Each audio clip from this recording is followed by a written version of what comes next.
UFC Fight Night Umar Nurmagomedov versus Song Yadong is happening this Saturday in Pudong, China. I'm going through the entire card, comparing both fighter skills for each fight and giving my picks, starting with the early prelims and ending with the main event.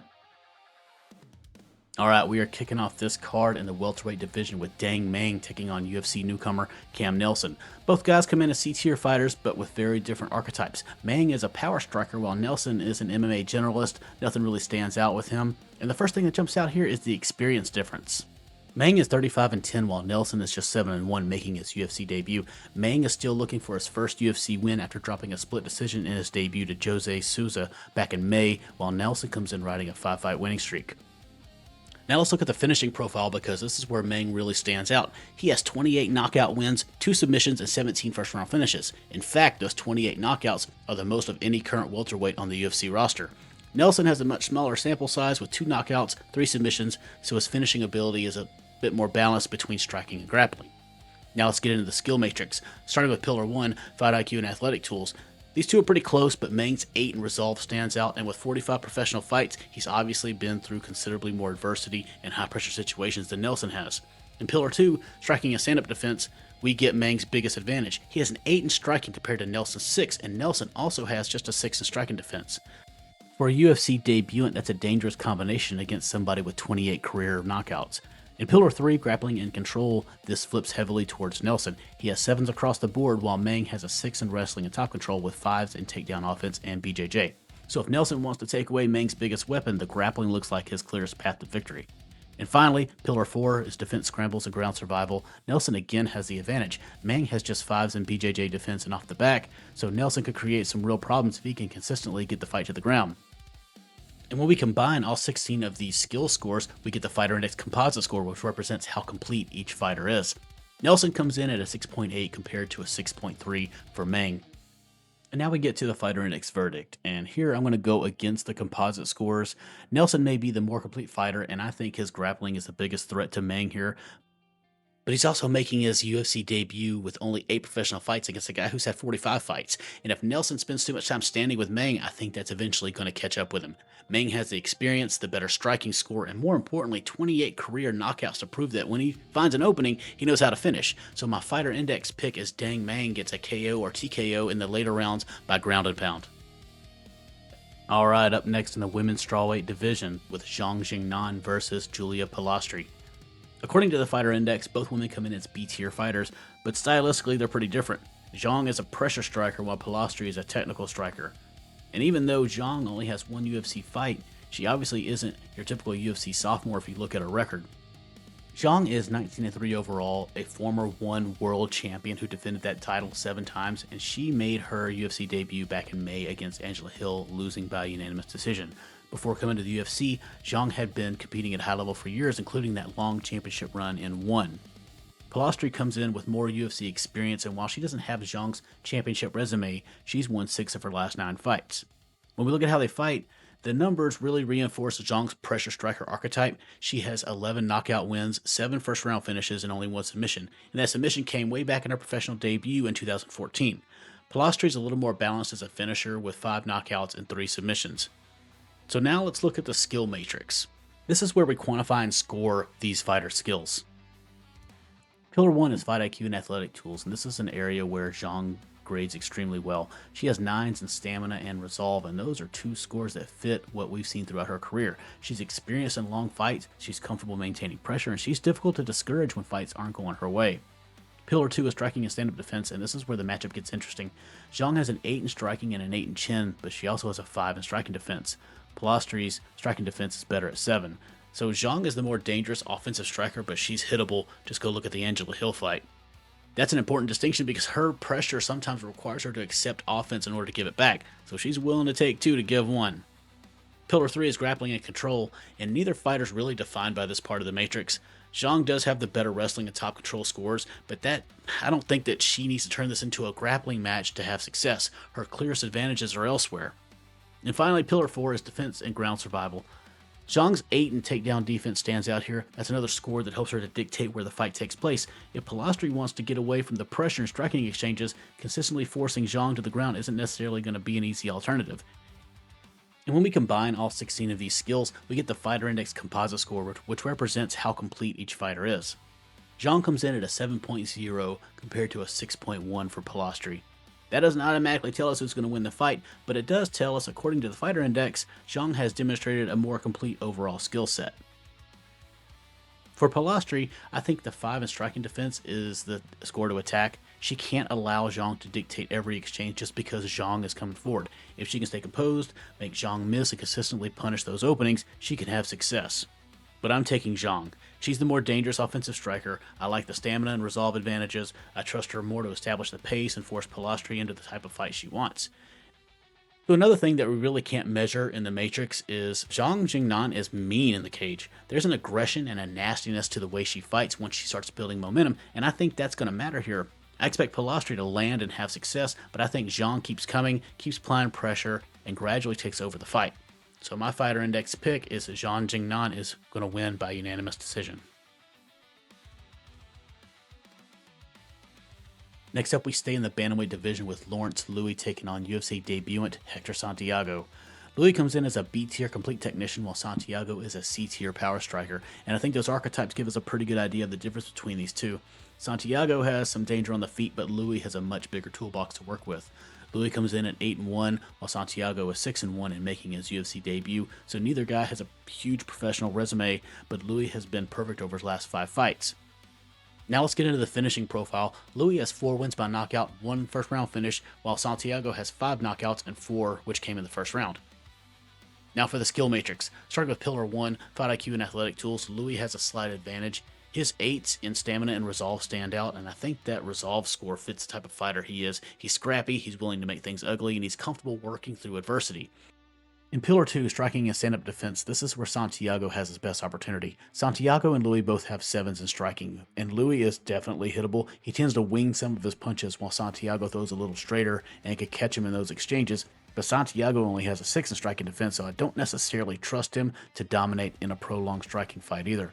Then we get to Pillar 3, grappling and control. This is where Louis really separates himself. He has 7s across wrestling, takedown offense, and top control with a 6 in Brazilian Jiu-Jitsu. Santiago has 5s across the board. And I think ultimately, this is where Louis takes control of this fight. He doesn't need to stand in front of Santiago and fight in a phone booth for 15 minutes. He can get inside, make the fight physical, get Santiago to the ground, and start accumulating control time. And finally, Pillar 4 is defense, scrambles, and ground survival, where Louis has another clear advantage, particularly with his 8 in BJJ defense and 8 in scrambles. And when we combine all 16 skills, Louis comes in with a 7.2 Fighter Index composite score compared to a 6.1 for Santiago. And for the Fighter Index verdict, I do think Santiago catches Louis at times.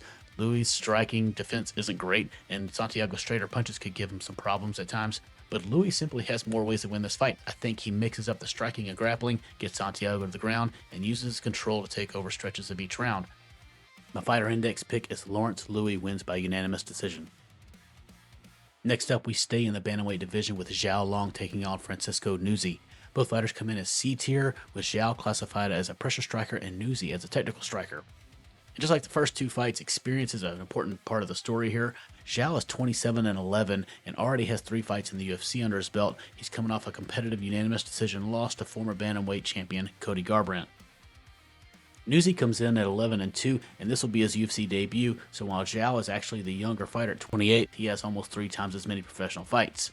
Now let's look at the finishing profile. Xiaonan has 5 knockout wins and 9 submissions. Nuzzi has 5 knockouts, 3 submissions, and 8 first-round finishes. So despite both guys being classified as primarily strikers, neither one is completely dependent on winning fights with his hands.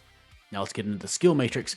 Pillar 1 is Fight IQ and Athletic Tools, and these two are pretty close. Nuzzi has 7s across the board, while Xiao has an 8 in athleticism and 7s in stamina and resolve. Pillar 2 is striking and stand-up defense, and this is where the matchup gets interesting. Xiao has an 8 in striking, while Nuzzi has a 7, but Nuzzi actually has the better striking defense with an 8 compared to Xiao's 6, and he also has an 8 in the clinch. So while I think Xiao is the more dangerous offensive striker, Nuzzi is technically cleaner and more defensively responsible. Pillar 3 is grappling and control, and Nuzzi actually grades better here as well. He has 6s across wrestling, takedown offense, and top control with a 7 in BJJ. Xiao has 5 in wrestling, top control in BJJ, and just a 4 in takedown offense. And finally, Pillar 4 is defense, scrambles, and ground survival, where neither fighter really separates himself here. This isn't really an area I would expect to define this matchup.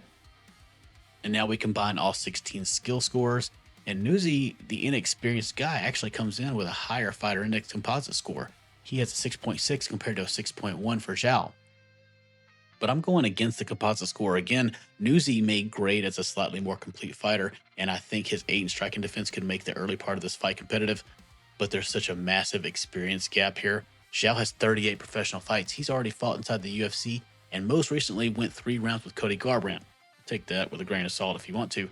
Nuzzi is walking into the octagon for the first time with 13 professional fights. I think Xiao's pressure and offensive striking gradually start breaking Nuzzi down. Nuzzi may be the cleaner defensive striker, but I trust Xiao more as the fight gets deeper and starts becoming uncomfortable. I think he keeps the pressure on, starts landing more consistently as Nuzzi slows down. It eventually forces the referee to step in. So my fighter pick is Xiao Long by late KO or TKO. Okay, next up in the flyweight division, we have Ray Tsuruya taking on Kevin Borjas. According to the Fighter Index, Tsuruya is a B-tier control grappler while Borjas comes in at a C-tier volume striker. And right away, that gives us a pretty good idea of what this matchup is about. It's pretty classic striker versus grappler. Borjas wants space and volume on the feet, while Tsuruya wants to close the distance and turn this into a grappling fight. Tsuruya comes in at 11-1 overall and 3-1 in the UFC, with his only professional loss coming against the current flyweight champion, Joshua Van. He bounced back from that loss in May by submitting Luis Garule in the first round. Borjas is 11-5 overall and 3-4 in the UFC, and he's coming off a unanimous decision win over Andre Lima. Tsuruya has 4 knockouts, 5 submissions, and 5 first-round finishes, while Borjas has 8 knockout wins, no submissions, and 5 first-round finishes. So that kind of tells you Borjas is overwhelmingly a stand-up fighter. So now let's get into the skill matrix. Pillar 1, fight IQ and athletic tools. Tsuruya is extremely consistent here. He has 8s across all 4 skills, while Borjas has a 6 in fight IQ, an 8 in athleticism, a 7 in stamina, and an 8 in resolve.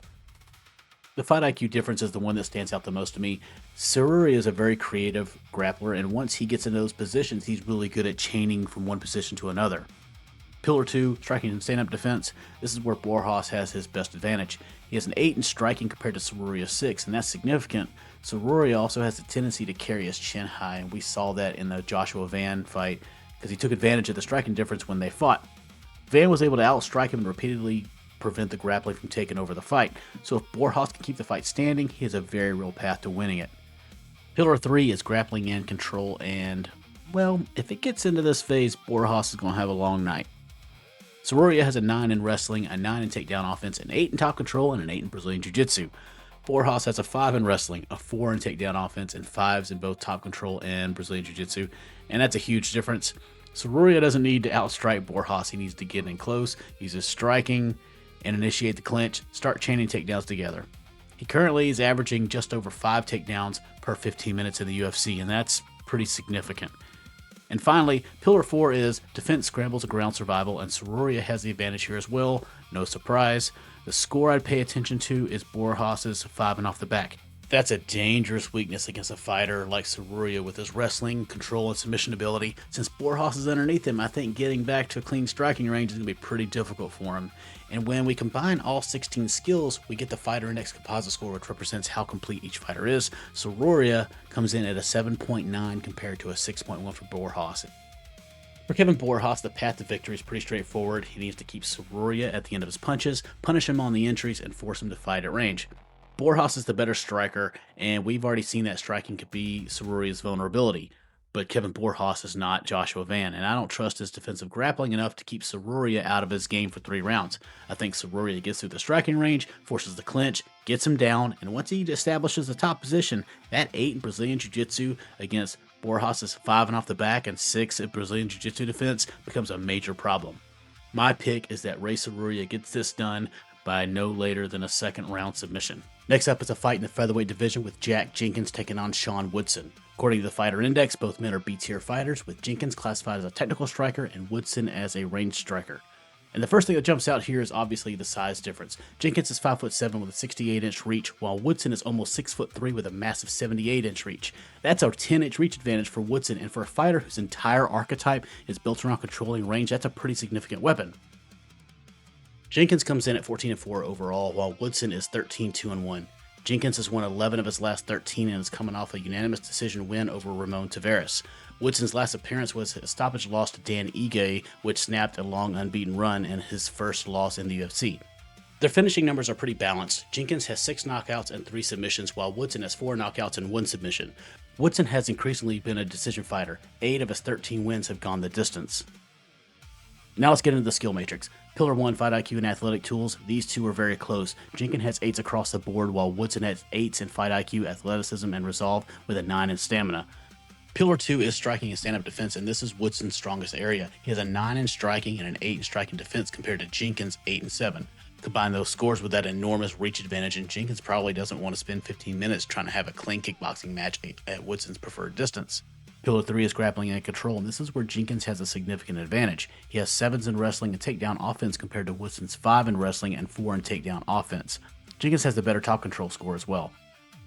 Woodson does have an 85% takedown defense in the UFC, so getting him down isn't necessarily easy, but Jenkins doesn't have to become a pure wrestler here. Closing the distance, making Woodson defend, and working from the clinch and mixing in takedowns can all prevent Woodson from comfortably using that length. And finally, Pillar 4 is defense, scrambles, and ground survival, where they're much closer here. Jenkins' 8 in scrambles is the score that stands out the most to me, and it fits a fight where I expect him to be the guy trying to create transitions and make this fight ugly. Now we get to the part where all the scores are combined. For the composite score, Jack Jenkins comes in at a 7.2 compared to a 6.9 for Sean Woodson. So the overall gap isn't large, but the way those scores are distributed tells us much more about the matchup. He's going to have to get through Woodson's range and make this a multi-phase fight. He has the better clinch and grappling scores, and if he can consistently get inside, pressure Woodson towards the fence, and make him defend takedowns, he can take away a lot of the weapons that make Woodson effective. But that's easier said than done. Woodson has a 10-inch reach advantage, a 9 in striking, and an 8 in striking defense, and he's historically been difficult to take down. That combination gives him the tools to keep Jenkins exactly where he wants him. And I do expect Jenkins to make this difficult. He's tough, he'll pressure forward, he'll attack the legs and try to close the distance, but every time he has to work his way inside, he's giving Woodson opportunities to catch him coming forward. I think Jenkins will have some success early, but as Woodson starts to find his timing and Jenkins continues to have to cross that massive reach at disadvantage, the damage will start to accumulate. So even though Jenkins has a slightly higher composite score and grades as the more complete fighter, I think Woodson has the specific tools to win this matchup. So my pick is that Sean Woodson wins this by second round KO or TKO stoppage due to strikes. Next up in the flyweight division, we've got UFC newcomer Namsrai Batbayar taking on Andre Lima. According to the Fighter Index, both fighters come in as B tier, but they're very different stylistically. Batbayar is an unorthodox improviser, while Lima is a technical striker.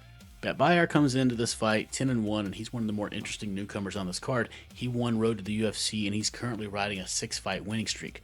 Most recently, he stopped Shuai Yin in the first round with a knee and punches.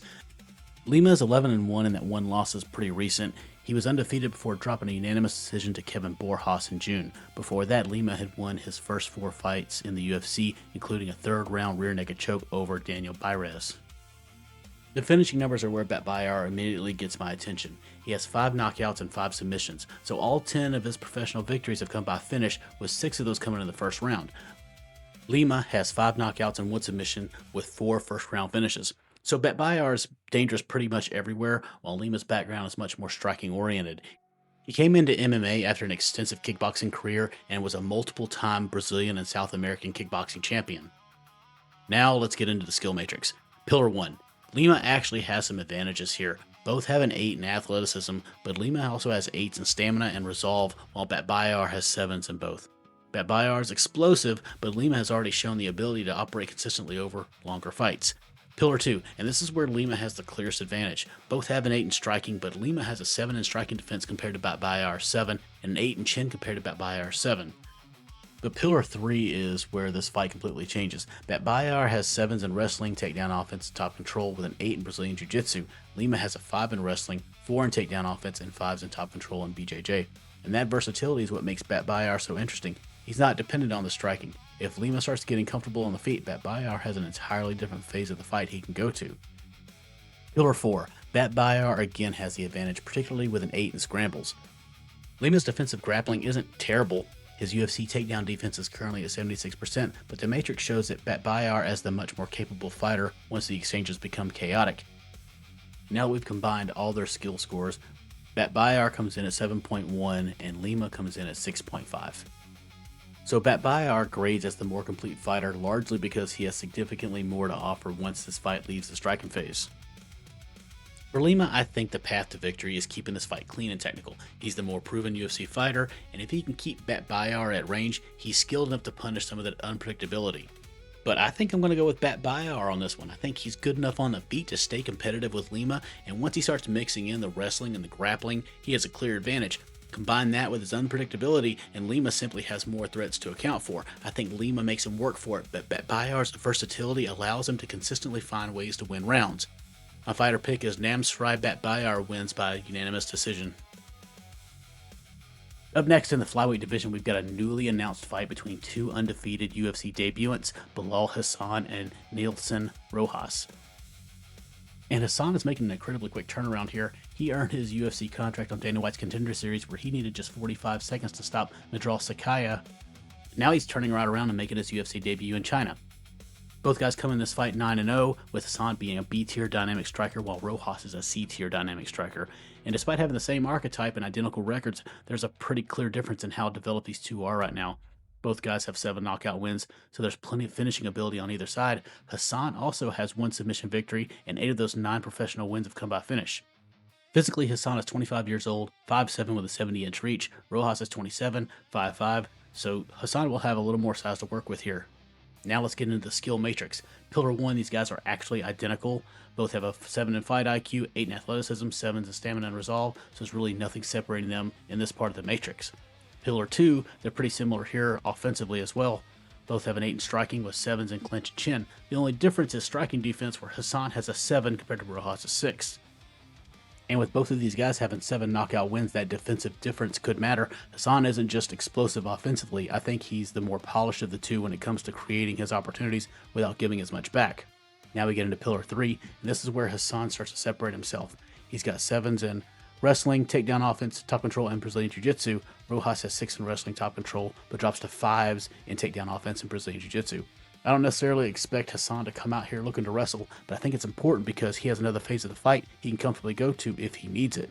And finally, we get to Pillar 4. Hasan has another advantage. He has an 8 in takedown defense and 8 in scrambles. Those both stand out, while Rojas has 5s and off the back, which could cause with problems if it ever gets into that phase of the fight. So now with all those skill scores combined, the composite scores are that Hasan has a 7.2 compared to a 6.5 for Rojas. And for the fighter index verdict, Rojas is undefeated for a reason. He's athletic, dude can crack, and with 7 knockouts and 9 wins, Hasan can't afford to get very careless with him. But I think Bilal Hasan is going to style on him. I think he can match Rojas' athleticism and striking, but I think he's more defensively sound, more polished, and he has considerably more to offer once the fight starts changing phases. I think Rojas hangs with him early, but as Hasan starts getting more comfortable, we're going to see the difference between these two. I expect him to start finding his timing, mixing up his offense, and eventually overwhelm Rojas. So my pick is Bilal Hasan by second round TKO. Next up, we have a light heavyweight fight between UFC newcomer Liu Ce and Junior Tafa. According to the Fighter Index, Liu Ce comes in as a C-tier power striker, while Tafa is a B-tier power striker. So stylistically, there's not much mystery here. Both guys come from extensive kickboxing backgrounds, both carry serious power, and I'm expecting this fight to be decided primarily on the feet. Liu is only 3-1 as a professional MMA fighter. That doesn't really tell the story of his combat sports experience. He's a former K1 cruiserweight champion with a high-level Sanda and kickboxing background, and all 3 of his MMA wins have come by knockout. He's also 6'5", so he's a massive light heavyweight. Tafa is 7-6 in MMA, and all 7 of his wins have come by knockout, with 5 in the first round. He's also had extensive kickboxing and Muay Thai experience before MMA, with the UFC listing as a reported 23-5 record with 19 knockouts. Now let's get into the skill matrix. Pillar 1, Liu has the advantage here. His 8 in athleticism stands out, and he's more consistent across the pillar. Tafa has a 7 in athleticism, but his 4 in stamina is a pretty significant weakness if this gets beyond the early rounds. Pillar 2, this is where both guys are at their best. Liu has a 9 in striking compared to Tafa's 8, but neither grades particularly well defensively. Liu has a 7 in striking defense and Tafa has a 4. So he's very hittable. While Liu is the better technical striker according to the Fighter Index, Tafa is absolutely capable of hurting him, and Liu has already been stopped by strikes in his only professional MMA loss. Pillar 3. What a wonderful disaster this is. Both guys score extremely low. Liu has a 4 in wrestling and a 3 in takedown offense, while Tafa has a 2 in wrestling and just a 1 in takedown offense. I don't think he's ever tried to take anyone down, ever. That tells me the same thing their backgrounds do. I don't expect either one of these guys to decide that they're a wrestler at any point in this fight. Not to mention, they're both kickboxers, so everyone wants them standing up anyway. Pillar 4, neither fighter grades particularly well here either. Tafa's already been submitted a couple times, but Liu isn't really equipped to consistently exploit that weakness. And that brings us to their composite scores, where Liu comes in at a 5.6 and Junior Tafa comes in at 4.0, which makes him the lowest scoring fighter in the fighter index. For Tafa, the path is making this fight ugly early. He has legitimate knockout power, considerably more MMA experience, and if Liu gets careless in the pocket, Tafa is definitely capable of putting him away. But I'm going with Liu Ce here. If this plays out primarily as a kickboxing match like I expect, Liu's 9 in striking against Tafa's 4 in striking defense is the mismatch I can't ignore. Liu is the more technically skilled striker, he's extremely dangerous at range, and at 6'5" he has the size to make Tafa work just to get into punching distance. I don't expect much or any grappling from either man, so I think Liu's going to operate in the area where he's strongest without having to worry much about the weaker parts of his matrix being exposed. And against a fighter with a 4 in striking defense, I think that catches up with Tafa real quick. So my pick is Liu Ce by first round knockout. Up next in the flyweight division, we've got Alex Perez versus Sumidarji, and this is actually a rematch from their fight back in May. That first meeting ended in a no contest after an accidental groin strike from Sumidarji when he left Perez unable to continue. But after that happened, we did learn something about this matchup. Perez started well and was able to get to his grappling early, but as the fight went on, Sumidarji started finding his range, and in the second round he set Perez down with a big left hand. Then the groin strike came shortly after, and we never got to see how that moment would have affected the rest of the fight because Perez was puking in a bucket and they called it off. Both these fellas are B-tier fighters. Perez is a pressure wrestler, while Sumidarji is a range striker, and with his height that makes sense. And their finishing numbers fit their identities pretty well. Perez has 7 knockouts, 7 submissions, and 12 first-round finishes. He's also the much more experienced UFC fighter. He fought for the title back in 2020 and got choked out by Davison Figueiredo. Sumidarji's offense is much more striking heavy. He has 13 knockout victories, 1 submission, and 10 first-round finishes. And physically, Sumidarji has a massive advantage for the division. He's 5'8" with a 72-inch reach compared to Perez, who's 5'6" with a 65-inch reach. So now let's get to the skill matrix. Pillar 1. Perez is extremely strong here with 8s across the board. Sumidarji has the same 8 in athleticism, but 7s in fight IQ and stamina and resolve. Pillar 2, and this is where Sumidarji has his best opportunity. He has an 8 in striking compared to Perez's 7, and that length gives him another weapon to amplify that advantage. I mean, we've already seen that in their first fight when Sumidarji caught him with that left hand. But once we get into the third pillar, Perez has 8s in wrestling and takedown offense, and Sumidarji has a 4 in wrestling, 3 in takedown offense, and 4s in top control and BJJ. So if this fight gets into this phase, he's not going to be very effective. And that's the biggest mismatch of this fight because we already saw Perez have some success getting to the grappling in their first meeting. And finally, we get to Pillar 4, where Perez has another big advantage. His 8 in scrambles is especially useful for the kind of pressure wrestling fight that he wants. So when we combine all the skills, we get the composite scores. Perez comes in at 7.3, while Sumidarji comes in at 5.5. That's a big difference. It's a big disparity because Perez is clearly the more complete fighter according to the fighter index. So Perez has a very obvious path to victory. If he pressures Sumidarji, consistently gets underneath the reach, and turns it into a wrestling heavy fight, he has an enormous advantage on the ground. But in May, I saw something I can't ignore. Sumidarji started finding Perez as the fight progressed, and that left hand in the second round showed just how dangerous the striking and reach advantage can be if he can maintain it. I think Perez gets to his wrestling again, but I don't think he can avoid Sumidarji's offense for the entire fight. Eventually, I think Sumidarji finds his range, hurts him, and this time we actually get to see the sequence play out, and he's going to put him out most likely. So my pick is Sumidarji's going to win by second round TKO. Next up in the bantamweight division, we've got Arichilong taking on Kai Asakura. Arichilong comes in as a B-tier pressure striker, while Asakura is an A-tier counter striker. And I really like the archetype matchup here because Arichilong's natural tendency to pressure forward is going to give a very dangerous counter striker plenty of opportunities to find him. Arichilong is 26-12 with 9 knockout wins and 9 first-round finishes. He's also coming off a second-round stoppage loss to Cody Haddon back in May. Asakura is 22-6, and he's a much more dangerous finisher with 14 knockouts and 13 first-round finishes. He also looked much better after moving back to bantamweight in his last fight, knocking out Cameron Sutherland in less than 2 minutes. Now let's get into the skill matrix. Pillar 1, Asakura's 9 in athleticism immediately jumps out to me. Long does have an 8 in stamina and 8 in resolve, though, and those scores are important because he's a guy who's willing to stay in the fight and continue applying pressure even when things aren't going his way.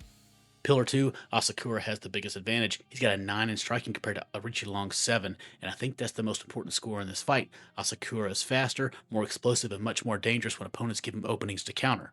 Long does have an 8 in chin, and he's a tough guy, but he's been stopped before. Also, Cody had him finish with strikes in the second round. Pillar 3, neither fighter has a particularly strong offensive wrestling game, and that's important because Asakura has shown us a pretty obvious vulnerability on the ground.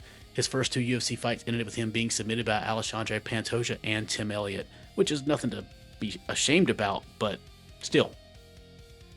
I don't think Long is the guy to take advantage of it. He's a pressure striker, not a submission grappler, and I expect him to fight Asakura primarily in the area where Asakura is most dangerous. Pillar 4, those vulnerabilities in Asakura's defensive grappling are still there, but again, a weakness only really matters in a matchup if the opponent has the tools to exploit it, and I don't think we have that here. Then we combine all 16 scores with their composite scores. Asakura comes in at a 7.1, while Long comes in at a 6.5. Long is tough, he has good stamina, and I expect him to do what he normally does, come forward and try to put Asakura under pressure. But I kind of think that's exactly what Asakura wants him to do. He's kind of playing into his hands. Long's pressure could continually give Asakura opportunities to counter, and I think Asakura's speed, athleticism, and 9 in striking eventually become too much. I don't necessarily expect an immediate finish because Long has an 8 in chin and he's shown that he can take damage and keep fighting, but as those counters start accumulating, I think Asakura eventually catches him clean. So my pick is Kai Asakura wins this fight by knockout or TKO, stoppage due to strikes in the 3rd round.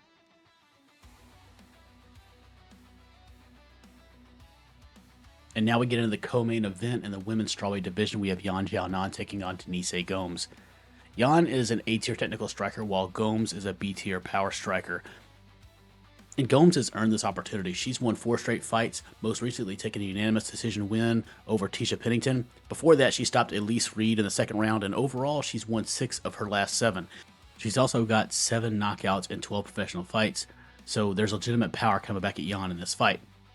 But this is a major jump in competition for her. Yan has been fighting near the top of the division for years. She's fought Zhang Weili for the championship, she's been in there with Verna Jandiroba, and most importantly for this matchup, she owns wins over Mackenzie Dern and Jessica Andrade.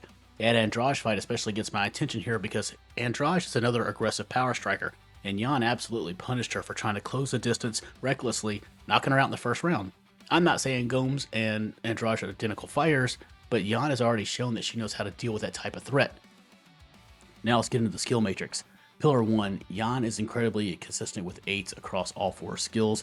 Gomes matches her in athleticism, stamina, and resolve, but has a 7 in fight IQ. And I think experience matters here. Yan has spent significantly more time dealing with elite level competition in different styles at the top of the division. Pillar 2, both women have an 8 in striking, but they arrive there a lot different. Gomes is a power striker, she's physical, aggressive, and when she lands clean, there's considerably more consequence than we normally see in the strawweight division. Yan is the technical striker. She's got cleaner movement, better distance management, and an 8 in striking defense compared to Gomes' 6.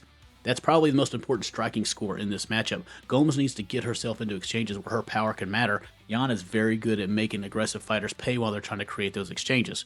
Pillar 3, and interestingly, this favors Gomes. Yan has a 5 in wrestling, 4 in takedown offense, and a 4 in top control, while Gomes has 6s across all those skills. We've seen Yan have problems when strong grapplers can consistently get her to the ground, but I'm not convinced that Gomes is going to try to build her entire game plan around wrestling here. Her success has largely been driven by her physicality and striking. And finally, in Pillar 4, these two are fairly close. Neither has a major advantage that I would expect to define this matchup. All right, now we're going to get to the composite scores. And interestingly, Gomes comes in at slightly higher at 6.8 compared to 6.6 for Yan. And that difference is small, and the composite score doesn't account for everything that matters in a specific matchup. Gomes is dangerous. She's younger, she's powerful, she's riding a 4-fight win streak, and I think the grappling is an area she should at least consider using because that's where the Matrix gives her the clearest advantage. But I'm going to go with Xiaonan. She faced substantially better competition. She's already beaten the woman who currently holds the belt in Mackenzie Dern. She's also dealt with dangerous power strikers before, and the Jessica Andrade fight showed just how effectively she can punish someone for aggressively trying to close the distance. I think Gomes has her moments, but over 3 rounds, I trust Yan's experience, movement, and technical striking to keep her from consistently getting the exchanges that Gomes wants. So my fighter pick is Xiaonan wins by unanimous decision. And finally, we get to the main event. Umar Nurmagomedov takes on Song Yadong in the bantamweight division. Umar comes in this fight as an S-tier complete technician, while Song is an A-tier counter-striker. And that distinction really tells the story of this matchup. Song is a very good bantamweight and a dangerous striker, but Umar is one of the most complete fighters, if not the most complete fighter in the division. There aren't many areas in the skill matrix where you can point to a significant weakness in his game. Umar comes in at 20-1 overall and 8-1 in the UFC, while Song is 23-9-1 overall and 12-4-1 inside the octagon. Umar has won 2 straight since suffering his only loss in his career against Merab Dvalishvili, and most recently took a unanimous decision over Davison Figueiredo. Song has also beat Figueiredo, but by submission, so we actually have a common opponent sitting right at the top of both their resumes.